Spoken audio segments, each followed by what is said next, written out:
He's already giving a speech and he's going to sneak out without questions. Nope, no time.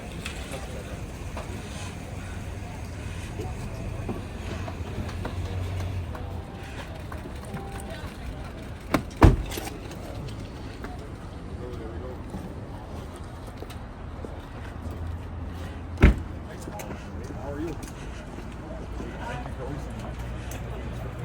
Thank you. Yeah, fun.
Well, good morning, everyone, and welcome to the campaign office for Paul Merriman and Jelaine McLeod. And what a great day for us to be in this great province of Saskatchewan. And a few minutes ago, I had the opportunity to visit our Lieutenant Governor, the Honourable Russ Mirasty, and I asked him to dissolve the 29th legislature, which will start the campaign for the election on October the 28th.